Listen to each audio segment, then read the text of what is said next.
सूरज उगने से बदलते हैं ये धरा आसमां,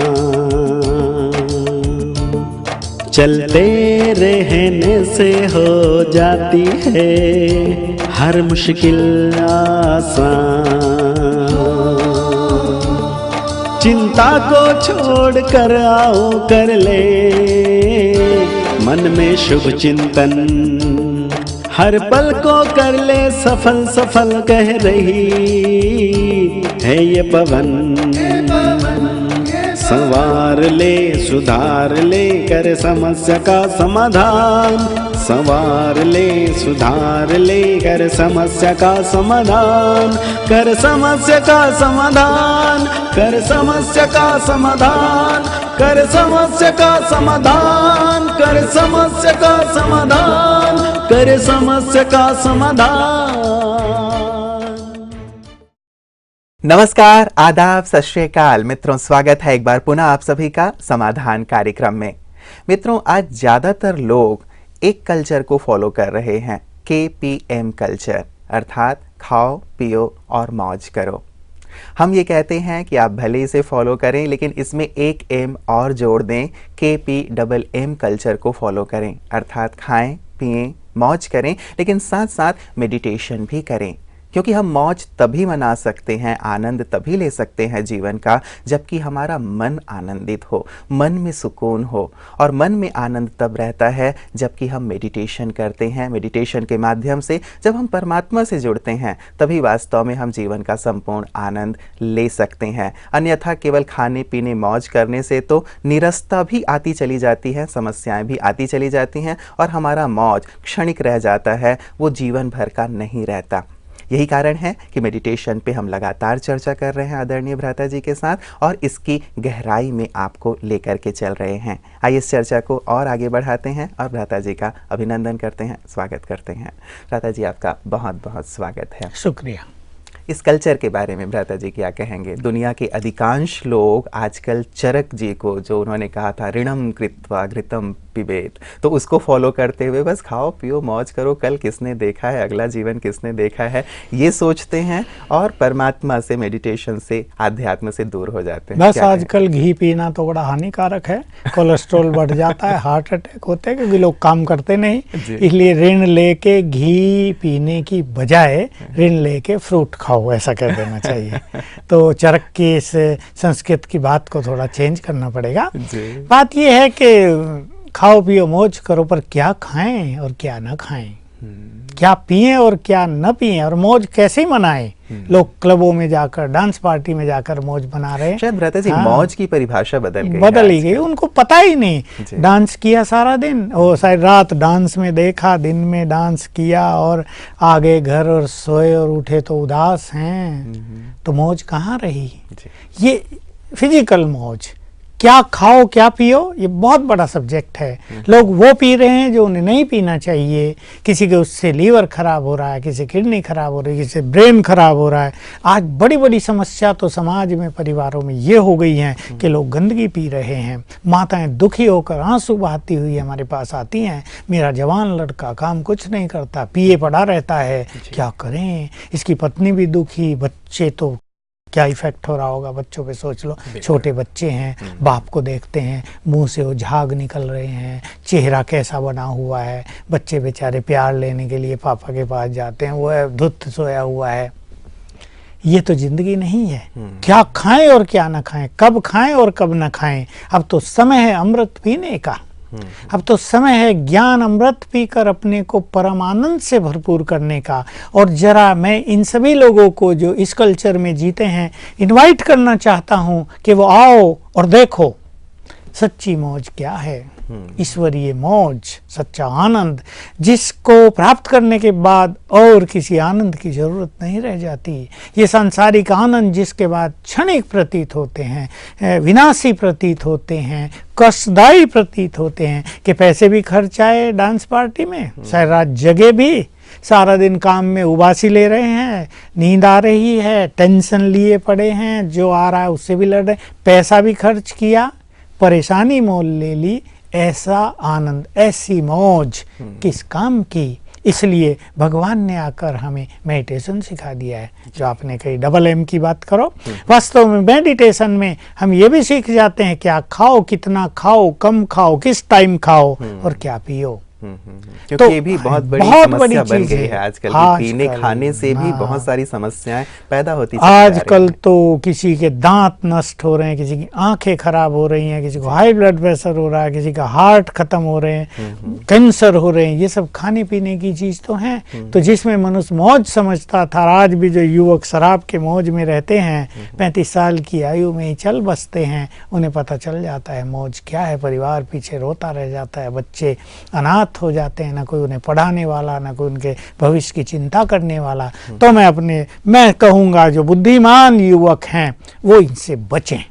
बड़ों को तो बचना ही चाहिए, बड़े भी आजकल इनमें बहुत रहने लगे हैं, लेकिन बुद्धिमान युवकों को अपने भविष्य को सुंदर बनाने के लिए सच्चे आनंद को प्राप्त करना चाहिए मेडिटेशन के द्वारा। उनका आह्वान तो भगवान कर रहे हैं, आओ मेरे पास, मैं तुम्हें दिखाऊं परम आनंद क्या होता है, सच्ची मौज क्या होती है। बिल्कुल, तो वो टेस्ट करके तो देख लिया भ्राता जी, क्योंकि हम समझते हैं, शायद हमने पहले भी चर्चा की थी कि एक है कि हम प्लेजर मिलता है हमें इन क्षणिक चीज़ों से, जो बाहरी चीज़ें हैं, तो शायद अब तक हमें इसका बोध नहीं था। हम कर्मेंद्रियों के माध्यम से क्षणिक जो सुख मिलता है वही लेते थे, जिसे हम मौज कह लें, लेकिन मन से या आत्मा से जो आनंद आता है परमात्मा मिलन का, शायद उसका अभाव था। अब उसकी ओर बढ़ने की आवश्यकता है। मुझे तो डांस पार्टी में जाने वाले लोग अपना अनुभव सुनाते हैं जी। सारी रात जगे, फिर सोए, जब उठे तो मन उदास था। मेरे से प्रश्न पूछने आते, हमने एंजॉय किया सारी रात,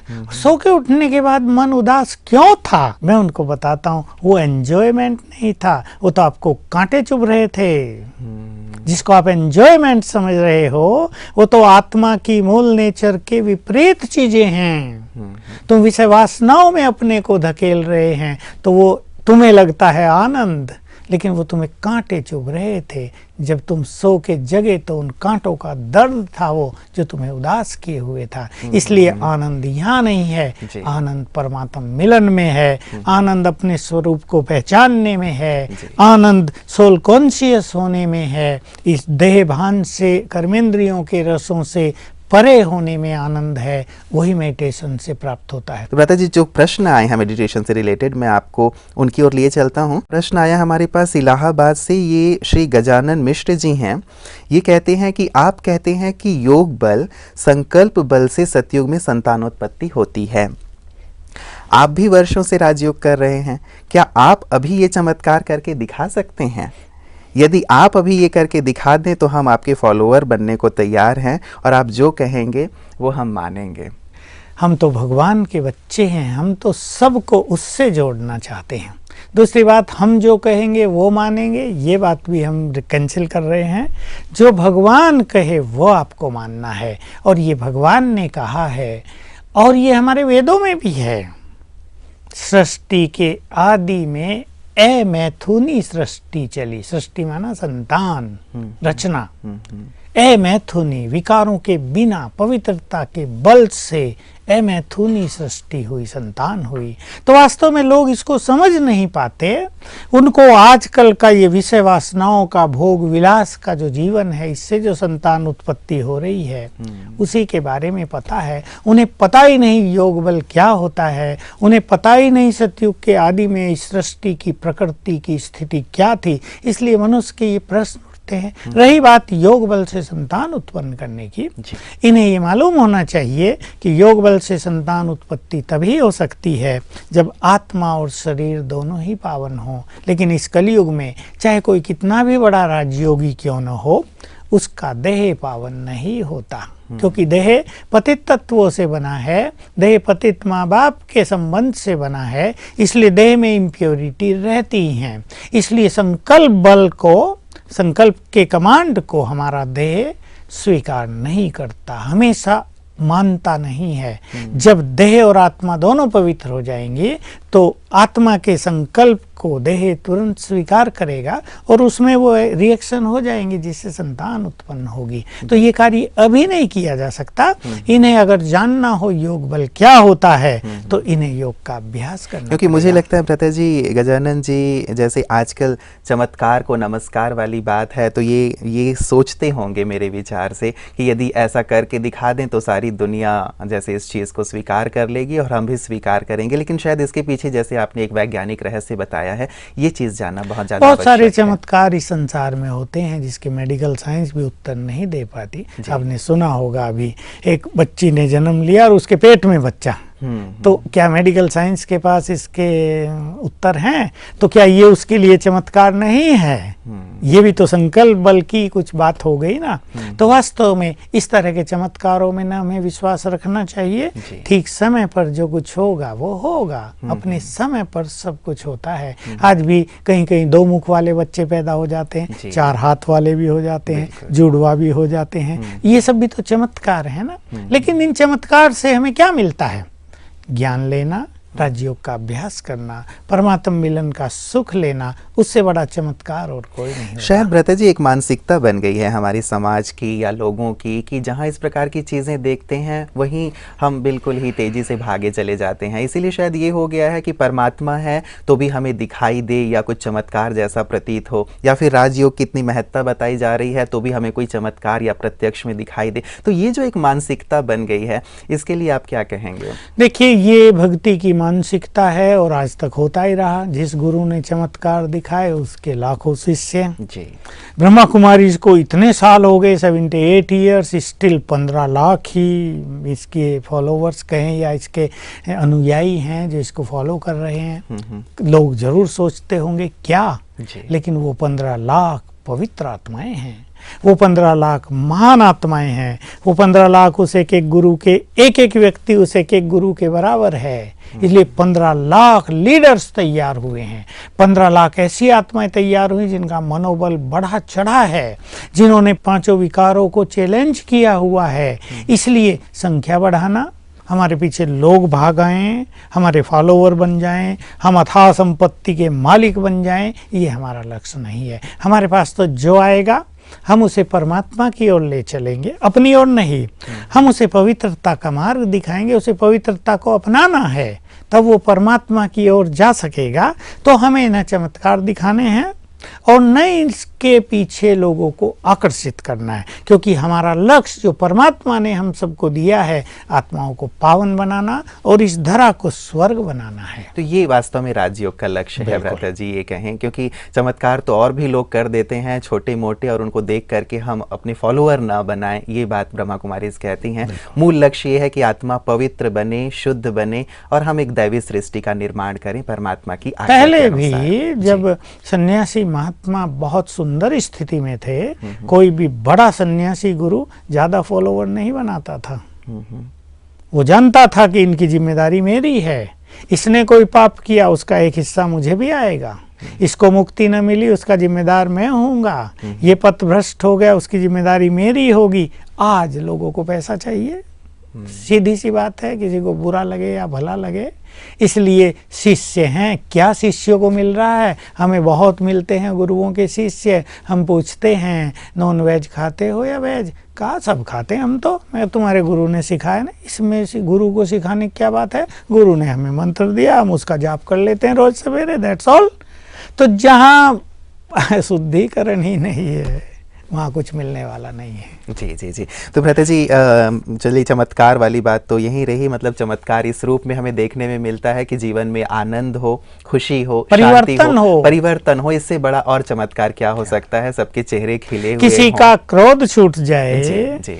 किसी की लंबे काल की शराब पीने की आदत छूट जाए, लोग बीमारियों से मुक्त हो किसी की बीमारी छूट जाए, कैंसर ठीक हो जाए, किसी का जीवन देवत्व की ओर चलने लगे, किसी के विचार महान बन जाए, मनोबल बढ़ जाए, सफलता मिल जाए, सबसे बड़ा चमत्कार ही है। बिल्कुल, इससे बड़ा चमत्कार मुझे लगता है कि और कुछ नहीं हो सकता। मक्खी को जिंदा कर देना वो कोई बड़ा चमत्कार। पहले मक्खियां बहुत ज्यादा मरी हुई को जिंदा करेंगे और संख्या बढ़ जाएगी। जी जी जी जी। भ्राता जी, एक अगला जो हमारे पास प्रश्न आया है, ये ब्रह्मा कुमार राजेश जी हैं, हैं इंदौर से। ये कहते हैं कि शिव बाबा कहते हैं कि कम से कम मुझे 8 घंटा याद करो। चूँकि हम मेडिटेशन की चर्चा कर रहे हैं तो जो ब्राह्मण भाई बहनें हैं उन्होंने भी अपने प्रश्न हम तक पहुंचाए हैं। बाबा कहते हैं कि कम से कम मुझे 8 घंटे याद करो, लेकिन ये तो होता नहीं, ये कैसे सहज हो। और दूसरा ये कहते हैं कि 8 घंटे में कौन कौन सी बातें शामिल हैं, क्या मुरली सुनने सुनाने को भी हम 8 घंटे योग में शामिल करें? वास्तव में इसको हम 8 घंटे योग के अलावा एक दूसरा शब्द दे दें, 8 घंटे अव्यक्त स्थिति, यानी व्यक्त भाव से परे। इसमें हम मुरली सुनने सुनाने को भी जोड़ लें, क्योंकि उसमें भी हम व्यक्त भाव से परे हैं, ईश्वरीय महावाक्यों का आनंद लेते हैं और देते हैं। लेकिन कुछ चीज़ों को सारा दिन हमें प्रैक्टिस करनी चाहिए। इसमें पावरफुल योग परमधाम में, इसमें शिव बाबा से बातें करना जिसको हम रूढ़ियान कहते हैं, अपने फरिश्ते स्वरूप का अभ्यास करना, अपने 5 स्वरूपों का अभ्यास करना, स्वमान का अभ्यास, अशरीरीपन का अभ्यास, आत्मिक दृष्टि का अभ्यास, सबको गुड वाइब्रेशंस देने की प्रैक्टिस, ये सब इसमें काउंट हो जाएंगे। और अगर कोई मनुष्य सच्चे दिल से लग जाए तो कुछ ही दिनों में वो 8 घंटे अव्यक्त स्थिति की स्थिति को प्राप्त कर सकता है। उसमें यह है कि एक सुंदर प्लानिंग की जरूरत है, और मैं एक सिंपल सी प्लानिंग देना चाहता हूँ सबको कि जो 8 घंटे योग के अभिलाषी हैं, क्योंकि एक ऐसा सब्जेक्ट है बहुत लोग तो इसे सुन के मन से रिजेक्ट कर देते हैं, अपना ये काम नहीं है भाई। अच्छा भ्राता जी, कई लोग ये सोचते हैं क्या 8 घंटे बैठना है, क्योंकि बहुतों का ये प्रश्न होता है, वो पूछते भी हैं कि 8 घंटे क्या बैठ के योग करना है, चलते फिरते करना है, इसे भी कृपया। इसमें बैठने की आवश्यकता ही नहीं, बैठा जाए आधा घंटा सवेरे, आधा घंटा शाम, या 1-1 घंटा बैठ जाएं।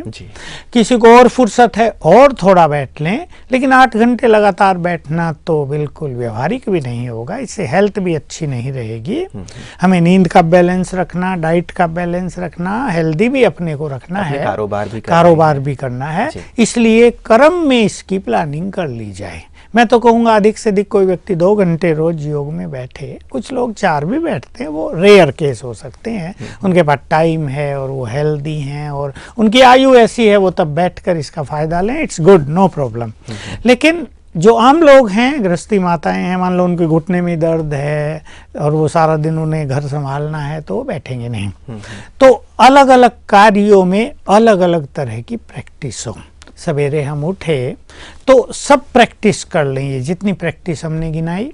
परमधाम में भी योग लगाएं, सुख संवतन में रूढ़ियान भी करें, बाप दादा से वरदान भी लें, और 5 स्वरूपों का अभ्यास भी करें, उसमें स्वमान का अभ्यास भी करें, और विश्व को वाइब्रेशंस देने का कार्य भी करें। फिर जैसे ही तैयार होना है दोने का कार्य करें। अब बीच में हर एक के पास 1.5-2 घंटे बचते हैं, उसमें वो घर का काम भी कर सकते हैं और अपने शरीर को तैयार भी कर सकते हैं। उसमें तैयार करते हुए एक बहुत अच्छी प्रैक्टिस है, मैं आत्मा हूँ, ये देह मेरा मंदिर है, मैं मूर्ति चेतन मूर्ति इस देह मंदिर में हूँ, इसकी सफाई, इसका श्रृंगार कर रही हूँ। बहुत अच्छी फीलिंग रहेगी। स्नान आदि करते हुए, तैयार होते हुए अशरीरीपन की प्रैक्टिस, और अपने भविष्य स्वरूप को देख लिया करें बीच बीच में। सतयुग में हम ऐसे थे, इतने डिवाइन थे, हमारी कंचन काया थी, हम कितने पवित्र थे, उसको भी याद कर लिया करें। तो ये जो 1-1.5 घंटा समय है, हम कुछ स्वमान में व्यतीत करें और इस तरह की प्रैक्टिस में व्यतीत करें। हो सकता तो 15 मिनट एक अव्यक्त मुरली के महावाक्यों का अध्ययन भी कर लें, फिर मुरली सुनने जाएं और बहुत तन्मयता के साथ ईश्वरीय महावाक्य सुने। काम उतारने के लिए नहीं कि भाई हमारी अटेंडेंस लग जाएगी कि हम भी मुरली में आए हैं, लेकिन भगवान मुझसे बात कर रहा है, दिल की भावना से। बिल्कुल। और मैं आत्मा यहाँ बैठकर कानों से मुरली सुन रही हूँ। बीच बीच में ये प्रैक्टिस करते हुए मुरली सुनेंगे तो मुरली का पौना घंटा भी योग में काउंट हो जाएगा। हमारी स्थिति बहुत अच्छी होगी, हम एकदम आनंदित होकर वहाँ से उठेंगे। इसके बाद मान लो 8 बजे, 8:15 बजे कोई घर वापस आ गए और 9:30 उनको अपने काम पर जाना है, तो 1-1.25 घंटा फिर मनुष्य के पास है। इसमें वो अपना नाश्ता करेंगे, कुछ तैयारी भी करेंगे, लेकिन इस टाइम को भी खाली न जाने दें। अभ्यास करते रहें स्वमान का, मैं एक महान आत्मा हूँ, मैं तो मास्टर सर्वशक्तिवान हूँ। बाबा ने मुझे कहा तुम तो अवतार हो, मुझे इस देह में भेजा है कि जाओ बच्चे आज का ये सारा कार्य संपन्न करके वापस मेरे पास आ जाओ। इस तरह की बातें करते हुए अपने को चार्ज करते हुए इस समय को व्यतीत करें। घर से चल दिए, 9:30 चले, 10 चले, बाइक कार जो भी है उस पर बैठें, शिव बाबा का बाप दादा का आह्वान कर लें, आ जाओ मेरे पास। और 2-3 स्वमान याद कर लें, 3 करें। मैं मास्टर सर्वशक्तिवान हूँ, मैं विघ्न विनाशक हूँ, सफलता मेरा जन्म सिद्ध अधिकार है। तो एक कार्य पर जाने से पहले एक सुंदर फीलिंग के साथ हम आगे बढ़ें। ऑफिस में जाएं, अब मान लो किसी को ऑफिस है, 7-8 घंटे उसे वहाँ रहना, तो वो कोई एक प्रैक्टिस ले जाएं मन में सारे दिन के लिए। आज मुझे सारा दिन ये अभ्यास करना है, मैं विजयी रतन हूँ। हर घंटे में 2-3 बार कर लें।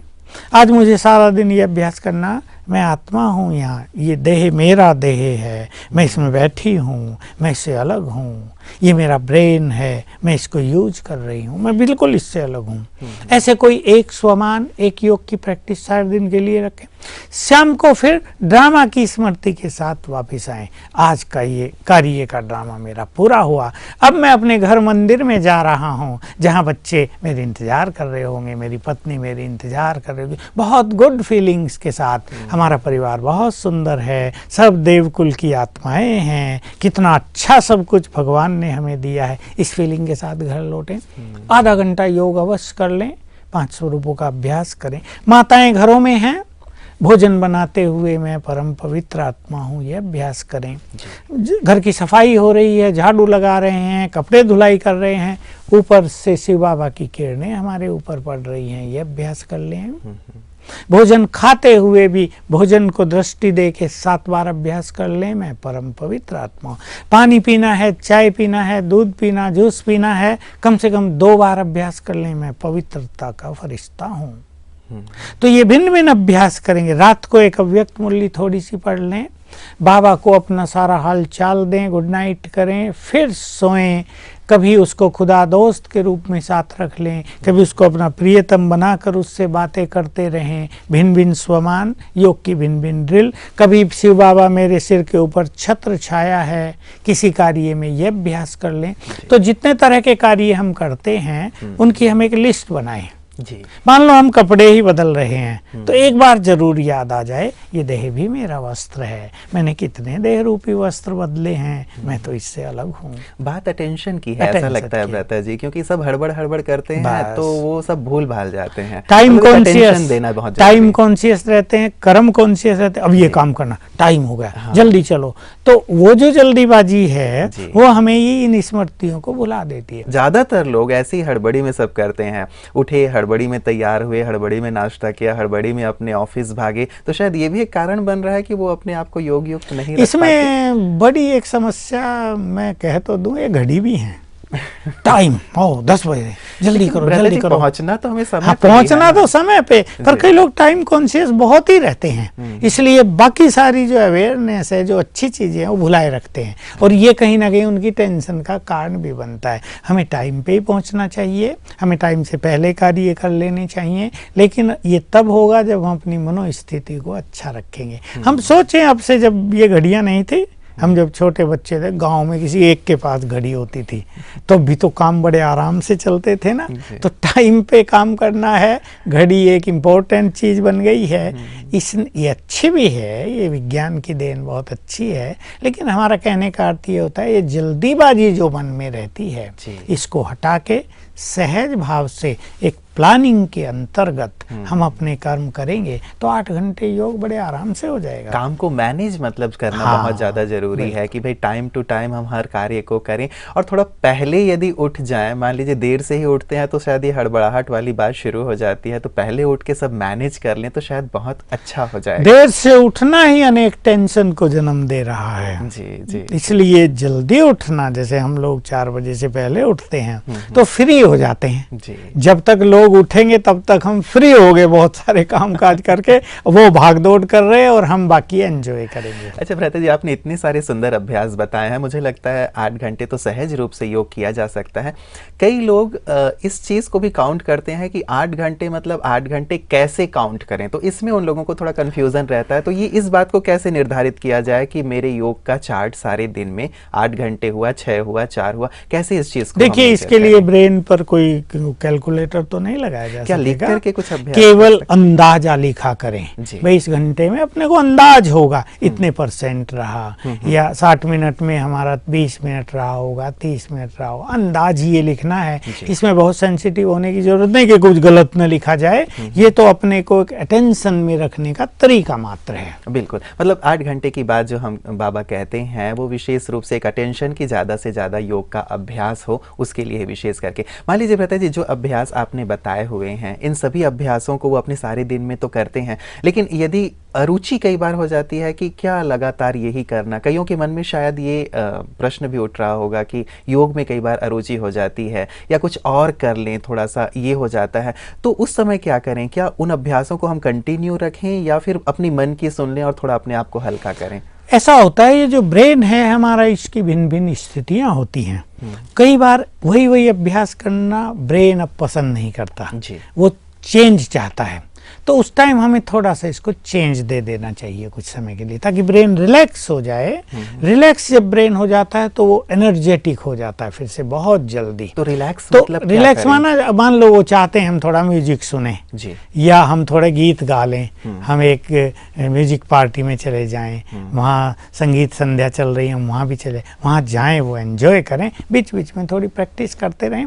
वैसे अगर इस योग अभ्यास को कर्म से जोड़ दिया जाता है ना, तो इसमें बोरियत कम से कम होने के चांसेस रहते हैं। जो मनुष्य केवल बैठ के योग करता है उसमें बोरियत की गुंजाइश। कई लोग कहते हैं जी, ये कहते हैं कि कई बार हमारा ये अटेंशन टेंशन बन जाता है, तो ये किन के साथ होता है? वो इसीलिए कि उन्हें रहता है ये करना, योग तो हुआ नहीं है, अरे तो उसमें क्या है, उनको एक दबाव पड़ा रहता है ब्रेन पे, इससे बीमारियां पैदा होती हैं, हार्ट पे भी दबाव आता है, ब्रेन पे भी दबाव आता है। इसलिए बहुत रिलैक्स रहकर बड़े आराम पूर्वक कुछ कुछ अभ्यास करते रहें और इस टेंशन में बिल्कुल ना आए कि मेरा तो घंटे में 10 मिनट ही हुआ है, 8 कैसे होगा?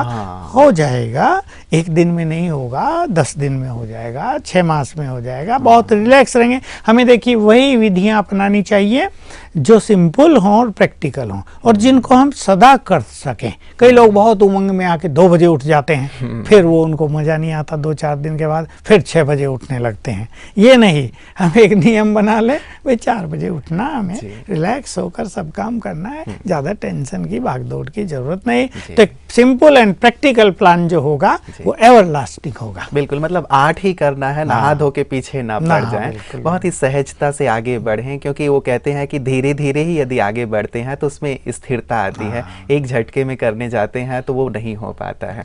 बहुत बहुत शुक्रिया भ्राता जी, बहुत सुंदर आपने प्रकाश दिया है दर्शकों को। मुझे लगता है कि 8 घंटे योग तक तो सहजता से जरूर पहुंच जाएंगे इन सभी अभ्यासों को करते हुए। आपका बहुत बहुत धन्यवाद। मित्रों, आज की जो प्रथम बात थी और द्वितीय बात सचमुच योग के लिए बहुत बहुत महत्वपूर्ण है। जहाँ तक बात रही चमत्कार की, मुझे एक बात याद आ रही थी कि एक साधक रामकृष्ण परमहंस जी के पास पहुँचे और बोले कि मैंने वर्षों तक साधना की है और अब मैं पानी पे चल सकता हूँ। तो परमहंस जी ने कहा कि इतने वर्ष तुमने वेस्ट कर दिए, 25 पैसे की ही तुमने फ़ायदा ली है या काम किया है। उन्होंने कहा कैसे इतने वर्ष मैंने साधना की, पानी पे चल सकता हूँ, इतनी बड़ी सिद्धि मैंने प्राप्त की। तो परमहंस जी ने बहुत शांति से कहा 25 पैसे में तुम नाव में बैठ के इस पार से उस पार जा सकते थे, इतने वर्ष तुमने क्यों वेस्ट कर दिए। तो वास्तव में साधना, योग ये चमत्कार का विषय नहीं है, ये तो आत्मशुद्धि का विषय है। ये वास्तव में हमें परिवर्तन के मार्ग पर ले जाने का विषय है, परमात्मा के नज़दीक ले जाने का विषय है और ऐसा विषय है जिससे वास्तव में समाज का कल्याण हो सके।